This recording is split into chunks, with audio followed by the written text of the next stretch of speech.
حوالي من 3 ل 4 لتر في المشوار توفير. تغطت 30% او 35%. وفي السحب بقى قلبت العربيه تربو، هي مش حاج علي كان مركب عندنا من حوالي شهرين جهاز الجرين تيربو، وكان مركبه معاه الابلكيشن الجديد اللي هو التحكم عن طريق الموبايل. هنا كده ما شاء الله اهوت الجهاز شغال كده على تلقائي، اللي هو وضع الجهاز اوتوماتيك عادي، حتى على الرياضي يعني. لو انا رجعت تلقائي تاني بينزل اهوت بقى على اليدوي. وعلى اليدوي على اليدوي ممكن نرفع بايدينا الامبير زي ما حضرتك عايز اهوت. تمام. علي كمان عشان تمام خالص اهو. تمام اهو بيفصل اوتوماتيك اصلا لوحده. جهاز ما شاء الله عليه.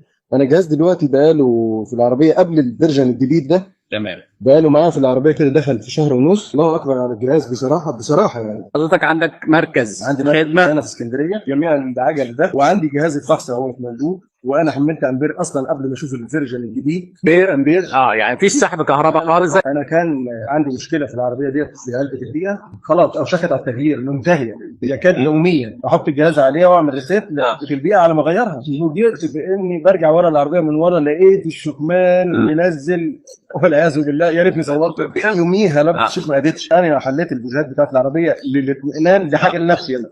حليت بوجات العربيه لقيت ما شاء الله زي ما يكون البيجي راكب جديد. نظفت الدوره خالص بالنسبه للمانيفولد والدنيا. علبه البيئه بقت شبه زيرو. انا عندي دلوقتي بينزل ميه بيضه زي اي عربيه زيرو. للامانه مش مهندس رامي مليون ما ركبته ما نقصش في ملي، شغال معايا 100%. طيب نيجي للبنزين. الجان سي اس 35 استنجال فيها استهلاك البنزين، فيها معدل استهلاك البنزين بالكيلومتر. انا العربيه بتوفر معايا من 30 ل 40 كيلو المشوار الواحد. انا كنت هغير بعد ما كانت سود راجع عراق تاني. عربيتي فيها زيت 10000 كيلو، عامل 12500 كيلو، لقيته نضيف جدا.